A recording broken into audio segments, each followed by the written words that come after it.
lugar que é bom pra mim, é onde eu quiser estar.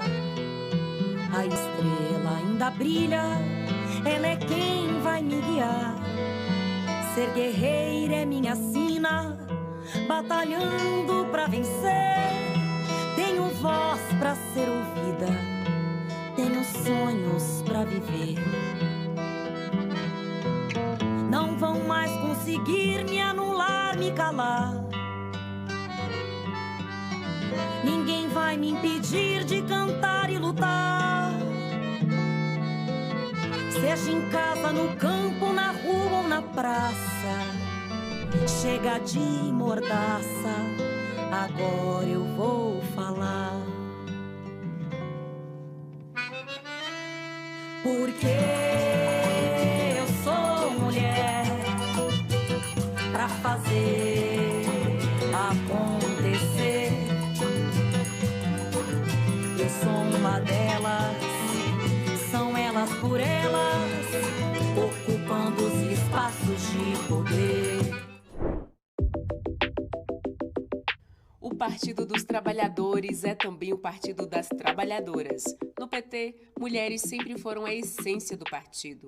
Quando foi fundado em 1980, já tinha em sua base o combate à desigualdade de gênero, e isso só foi se comprovando com o passar do tempo. Em 1991, aprovou a cota de 30% para mulheres em sua direção e foi o primeiro a ter paridade de gênero neste cargo. Tudo isso antes mesmo de virar lei. A primeira presidenta do Brasil é petista, Dilma Rousseff. A primeira senadora negra do país também é petista, Benedita da Silva. Também é do PT a primeira candidatura lésbica assumida. Virginia Figueiredo se candidatou a um cargo eletivo no Rio de Janeiro em 1996. Em 2020, o PT ampliou o número de vereadoras, prefeitas e vice-prefeitas eleitas. Em 2016, eram 519 mulheres. Já em 2020, passamos para 647. No Congresso Nacional, a bancada de deputadas aumentou em 80% na eleição de 2022. É o Partido dos Trabalhadores e das Trabalhadoras, há 43 anos lutando por uma política com paridade de gênero. Maria do Rosário começou a militância no movimento estudantil secundarista em Porto Alegre, no Rio Grande do Sul, e foi como professora da rede pública municipal e estadual que obteve notoriedade no movimento sindical. Eleita vereadora da capital gaúcha por 2 mandatos, presidiu as comissões de Educação e de Direitos Humanos e também foi líder do PT e do governo municipal na Câmara Municipal. Foi eleita deputada estadual em 1998 e presidiu a Comissão de Cidadania e Direitos Humanos na Assembleia Legislativa do Rio Grande do Sul no mesmo ano. Em 2002, elegeu-se deputada federal, sendo reeleita em 2006, 2010, 2014, 2018 e 2022. Maria do Rosário coordenou ainda o programa de governo nas áreas de direitos humanos, educação e política para as mulheres na primeira eleição presidencial de Dilma Rousseff em 2010. Em 2011, licenciou-se do mandato para assumir a Secretaria de Direitos Humanos da Presidência da República, sendo a primeira mulher a ocupar a pasta. Atualmente, está em seu 6º mandato e foi eleita em 2023 como segunda secretária da Câmara dos Deputados. Em mais um dia de comemoração pelos 43 anos do Partido dos Trabalhadores e das Trabalhadoras, falaremos sobre as políticas públicas petistas para as mulheres, com a deputada federal pelo PT do Rio Grande do Sul, Reginete Bispo. Sou Reginete Bispo, deputada federal, militante do Partido dos Trabalhadores. Iniciei há 8 dias meu primeiro mandato como deputada federal. Sou natural de Laranjeiras, uma cidade no interior do Rio Grande do Sul. Me elegi deputada federal pelo Rio Grande do Sul, hoje resido em Porto Alegre. Sou ativista do Movimento Nacional de Mulheres Negras. Tenho uma longa trajetória, desde o período que me filiei ao Partido dos Trabalhadores, na luta pelo direito à moradia, pelo direito à terra, especialmente das comunidades tradicionais quilombolas. e sou, como toda mulher, né, militante do nosso partido, sou lutadora pelos direitos das mulheres, me identifico como uma mulher negra, feminista e antirracista. O PT, na sua própria essência, na sua origem, né, ele já traz consigo a luta do movimento social negro brasileiro e das mulheres negras, né? O movimento negro brasileiro, quando surgiu o PT, grande parte do movimento se organizou dentro nas fileiras do Partido dos Trabalhadores. Então, foi uma luta que sempre esteve presente, né? Acho que a partir dos anos 90, ele adquiriu uma visibilidade maior quando se cria a Secretaria Nacional, né?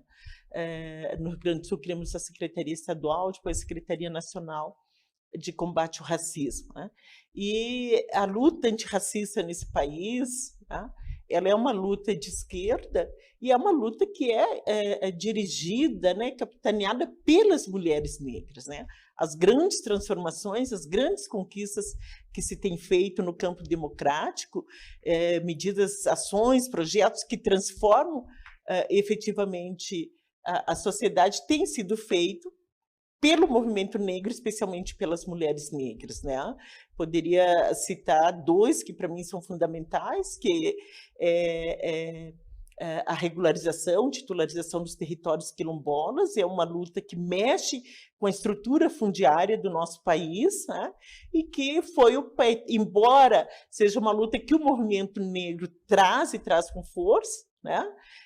Foi nos governos do Partido dos Trabalhadores que a gente conseguiu efetivar essa política, né? A outra são as leis de cotas, né? Tanto as cotas no ensino superior quanto as cotas no serviço público, né? É uma luta antiga do movimento social negro, mas nos governos do Partido dos Trabalhadores que a gente consegue efetivar essas políticas públicas, que precisam ainda ser muito aprofundadas, né? Melhor consolidadas, mas hoje, graças, né, a essa mobilização do movimento negro e do Partido dos Trabalhadores, hoje é uma política de Estado, né? Tanto as cotas raciais quanto na universidade, quanto no serviço público. E o PT, ele se tornou uma referência para a população negra, para o movimento negro, especialmente para as mulheres negras, porque no seu espaço, né, ele permite, né, que os diversos grupos populacionais se organizem, né? Se organizem, e o movimento negro encontrou ali o seu espaço de organização e articulação, especialmente as mulheres negras, né? Então, não é por acaso que a cada ano, né, obviamente que não na velocidade que nós gostaríamos, né, mas a gente vê as mulheres e as mulheres negras ocupando espaços, né? Hoje, o meu estado, o Rio Grande do Sul, né, elegeu 5 parlamentares negras, né? Então, o Rio Grande do Sul, que é um dos estados mais segregacionistas, né, do país, né? Então, políticas públicas importantes que foram consolidadas, como a saúde da população negra, capitaneada e dirigida pelas mulheres negras, né? A educação, foi uma mulher negra gaúcha, né, a primeira a compor o Conselho Nacional de Educação e que trabalhou pela implementação da Lei 10.639, a professora Petronília, né? Foi uma mulher negra carioca, a Jurema Werneck, né? A primeira mulher negra a compor o Conselho Nacional de Saúde, né? Isso mobilizado pelo Movimento Nacional de Mulheres Negras, e isso se consolida nos nossos governos, né? Então, poderia ficar muito tempo falando e relatando da experiência de como, né? Precisamos avançar, amadurecer muito nisso, porque ainda, né, os espaços eles precisam ser mais democratizados, mas penso que estamos no caminho certo, né? Lutando por dignidade, igualdade de gênero e igualdade racial no interior do nosso partido, para que isso seja, de fato, uma realidade no nosso país. O Brasil, né, viveu, ainda vive os resquícios de um momento dramático que a gente viveu da nossa história, né, que foi a ascensão do fascismo, né, no nosso governo, né, um fascismo sustentado pelo racismo estrutural, né, que está colocado na nossa sociedade, porque nós sabemos que há essa desigualdade abissal que existe, né, entre negros e não negros, né, ele está centrado, né, no racismo, né? E isso foi um sustentáculo importante para que o fascismo entrasse da forma que entrou. Então, vivemos um momento desesperador, um momento armamentista do nosso país, que levou a um aumento dramático do assassinato, né, de pessoas, e nós sabemos que as vítimas preferenciais da violência, tanto da violência de Estado quanto a violência que está constituída na sociedade, né, são as pessoas negras, as meninas e os meninos negros são as vítimas preferenciais, né, e nesse período isso agudizou de uma maneira dramática, a ponto de nós vermos em rede nacional, né, uma deputada, uma parlamentar, com uma arma correndo atrás de um homem negro, né? Então, isso foi o absurdo, a calamidade que chegou no nosso país, né? Então, a gente vive, com a eleição do presidente Lula, né, a gente vive um momento de reconstrução, né? Então, é um momento de superação, é um momento crítico, mas também é um momento de muita esperança, e a gente vê a sociedade mobilizada, assim como a sociedade se mobilizou para eleger o presidente Lula, para romper com todo o poder constituído, né, da extrema-direita, né, que se configurou com um poder eminentemente racista, declaradamente racista e fascista, né? Então, neste momento, o grande desafio que está colocado para nós, primeiro, é entender que a desigualdade e todas as violências que se constituem no nosso país, ele se dá fundamentalmente que é um país que historicamente foi construído, né, a partir da violência, né, da violência de gênero e da violência de raça. Ou seja, quase 4 séculos de escravização de homens, mulheres e crianças negras e 130 e poucos anos de abolição da escravatura. Então, ainda está muito presente na memória, nas práticas, né, e na ideologia de boa parte da sociedade brasileira, sobretudo os que se privilegiaram da escravização de seres humanos, ainda está presente essa forma de agir. Então, eu gosto de dizer que o Brasil tem uma elite, né? Ainda possui uma elite com uma mentalidade escravocrata, né? Então, isso está colocado, né? A esperança, por que ela vem tão forte? Porque, nesse momento, acho que, diferentemente dos outros governos populares e democráticos, nesse a gente vivenciou, pelo menos a minha geração e as que vieram depois de mim, vivenciaram o que é, né, o Estado declaradamente racista e fascista, né? Então, a gente vem com essa esperança, com essa vontade de mudar, mas mudar para melhor de tudo aquilo que já fomos, né? De tudo aquilo que já fomos, mesmo nos nossos governos. Nós queremos uma democracia real, efetiva e concreta, tá? Por isso que a gente vê com bons olhos, embora eu pense que a gente precisa ampliar a presença das mulheres nos ministérios, né? A presença de negros nos ministérios, que a gente pode ampliar muitíssimo, porque a comunidade negra tem pessoas muito bem preparadas para assumir o que for preciso assumir, e nós estamos preparadas para fazer isso, né? O que precisamos fazer é romper ainda com os muros, né, que o racismo impõe, né, para que a gente efetivamente ocupe esses espaços. Então, isso eu vejo com bons olhos, né? É um início, né, promissor, mas também penso que a gente precisa, o nosso governo e o parlamento brasileiro precisa não medir esforços, né, para superar a desigualdade racial e de gênero, começando pelo enfrentamento à fome, né, que o nosso presidente Lula tem colocado com muita propriedade, né, mas para enfrentar a fome, né, não basta pôr comida no prato, nós precisamos que, especialmente as mulheres, estejam incluídas no mundo do trabalho formal, né? Que tenham direito ao trabalho, a geração de trabalho e renda com dignidade, né? Porque eu penso que quando uma mulher, né, especialmente uma mulher negra, tem a renda, ela tem sua autonomia, né? Sua autonomia financeira para se constituir, né? Para construir o seu projeto de vida, né? Construir e realizar esse projeto de vida, ter autonomia financeira para não ser submissa, né, a nenhum homem, né? Porque precisamos falar disso. A violência doméstica e o feminicídio é algo que é assombroso, né, no nosso país, né? Contra as mulheres negras, contra as meninas negras, né? Grande parte, a maioria dos estupros que se dão no nosso país se dão sobre meninas negras, crianças negras, né? E isso precisa ser enfrentado, né? Então, eu penso que a gente vem com muita força, com muita esperança para alterar isso e retomar políticas importantes. Precisamos acabar com a violência no campo, e a violência no campo é reconhecendo e regularizando os territórios, né? Não só os territórios da reforma agrária, mas, sobretudo, os territórios das comunidades remanescentes de quilombo, os territórios indígenas, como a gente bem tem acompanhado nos meios de comunicação e a ação do nosso governo, como, por exemplo, o estrago, né?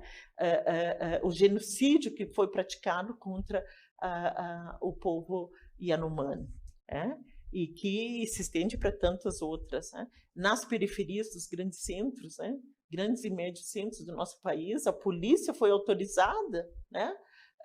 Infelizmente, boa parte das polícias aderiram, né? Essa lógica, essa ideologia, né? Supremacista, né? Matando pessoas, não mais só jovens, crianças, meninas, né? Todos que se deparam da frente. A gente viu nesse período as polícias entrarem dentro das comunidades com tanque de guerra, né? A gente viu. E isso é uma política anunciada, né? Uma ação anunciada de supremacistas que entendem que pobre e preto tem que ser tratado a bala, né? Então, por isso, o desafio que temos pela frente, e eu acredito que o nosso presidente, o nosso ministro vai enfrentar com muita seriedade, são as políticas de segurança pública. Nós precisamos ver isso com muita seriedade, mexer nesse sistema de segurança pública viciado, que está autorizado a matar preto e pobre no nosso país. Isso, nós precisamos, mais do que estabelecer programas como o PRONASSE, nós precisamos mexer na estrutura do sistema e dizer que polícia nós queremos, né? Que sistema de segurança pública nós queremos no nosso país. Então, a gente tem muita expectativa que se estabeleça uma política séria que acabe com essa mortandade que acontece nas periferias dos nossos centros, né? E também porque, na minha opinião, os feminicídios contra as mulheres aumentaram de forma assustadora, porque o sistema de segurança pública não tem dado conta disso, né? A maioria das mulheres não chegam até a delegacia de polícia para registrar a ocorrência, né? Por desinformação, mas às vezes, e com nós mulheres negras acontece com muita frequência, porque não tem um espaço acolhedor, né? E que compreenda a dimensão do racismo e do machismo sobre os corpos das mulheres negras, né? Então, isso tudo nós precisamos que seja visto com muita seriedade, com muita competência para esse governo. Não é para depois, tem que ser agora, né? Porque é agora que esses crimes estão acontecendo, né? Então, são muitas as expectativas, né? Mas queremos um país sem fome, né? Sem fome, e para não ter fome tem que gerar trabalho e renda, tem que produzir alimentos saudáveis, né? Então, um olhar especial para a agricultura familiar, né? E dentro da agricultura familiar, né, a produção das comunidades tradicionais, né, especialmente das comunidades quilombolas. Lindo lembrar da nossa mais velha, Benedita da Silva, né, que foi deputada constituinte. Eu acho que uma das grandes contribuições, né, que o nosso partido deu foi já na elaboração da Constituição, né, de 88, a Benedita foi eleita deputada constituinte em 86, né? E a Constituição, né, ela garantiu muitos direitos. Para mim, é fantástico ler o artigo 5º da Constituição, né, que diz que todos somos iguais perante a lei, independente da cor, do sexo e do credo. Né? Eu acho que qualquer cidadão, né, especialmente quem está ali no Congresso Nacional, e gestores públicos, né, se respeitasse o artigo 5º, né, não precisaria estar se brigando tanto por políticas de direitos sociais, porque o artigo 5º diz que o Estado brasileiro tem que garantir dignidade, políticas para cada cidadão e cidadã independente, né, da sua cor, da sua religião, da sua classe social. Né? Então, isso foi uma grande contribuição do nosso partido, e aqui já homenageando a nossa mais velha, Benedita da Silva. Né? E, bom, são tantas as conquistas que a gente teve, né, do ponto de vista no parlamento, mas também colocaria aqui do ponto de vista racial, né? Algumas eu já citei, né? Foi a lei de cotas, a regularização do artigo 68 das disposições constitucionais transitórias, que trata dos territórios negros, né? Então, o decreto 4.687 foi um dos primeiros decretos assinado pelo presidente Lula, né? A lei 10.638, se não me engano, que trata do ensino, das relações étnico-raciais no sistema público e privado de ensino no país. Veja bem, cada vez que foi implementada uma dessas políticas, gerou-se um debate nacional que tirou a pauta racial da invisibilidade e colocou no centro do debate político. Mas também eu penso que uma política importante e fundamental que o nosso partido capitaneou e lutou foi as cotas de gênero, né, nas eleições. Né?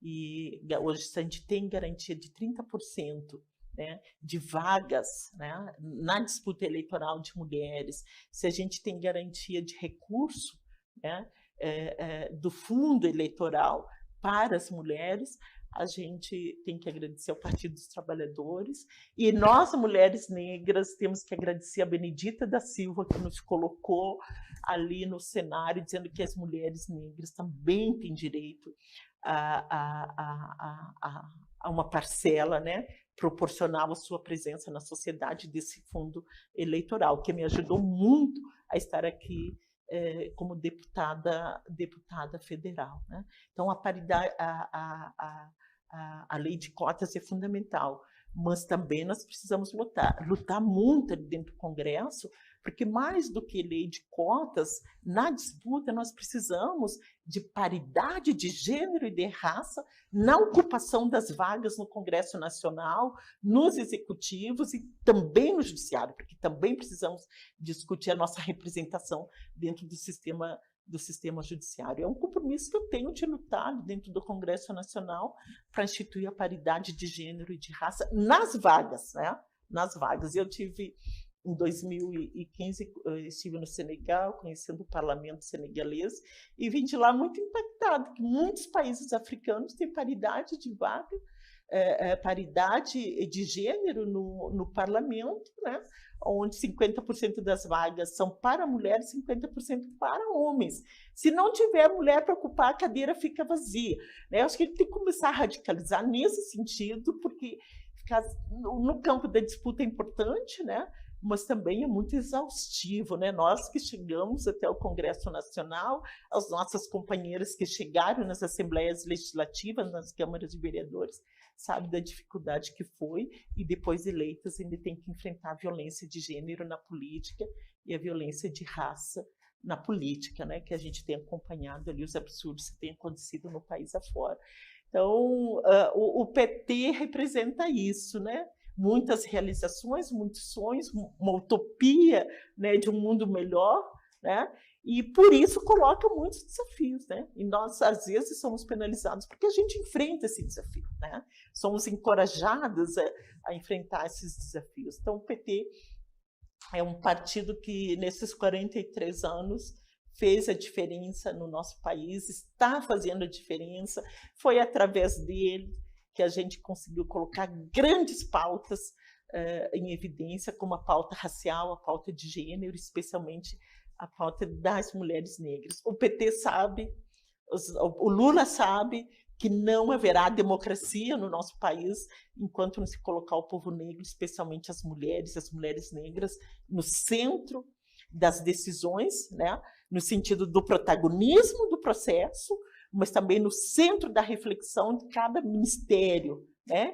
Cada estado, quando for tomar uma decisão econômica, uma decisão no planejamento, na educação, na saúde, em qualquer lugar, a população negra, as mulheres têm que estar na centralidade, senão a política não vai funcionar, senão a democracia não vai existir. Parabéns, PT, parabéns por essa militância aguerrida, parabéns pelo desafio cotidiano de se atualizar, né, de se colocar no tempo necessário, no tempo que se apresenta, com os desafios que se apresentam. Então, é um partido de esperança, é um momento de esperança e de muita luta, especialmente para nós, mulheres negras. Muitíssimo obrigada. Na aula de hoje, vimos algumas das muitas conquistas para as mulheres nestes 43 anos de partido e iremos construir muito mais. Fique com TV Elas por Elas de segunda a sexta-feira, sempre às 4 horas da tarde, e construa você também uma história na política. E você ainda pode acessar todas as aulas da playlist TV Elas por Elas Formação no canal da TV PT no YouTube ou em formato de podcast no Spotify.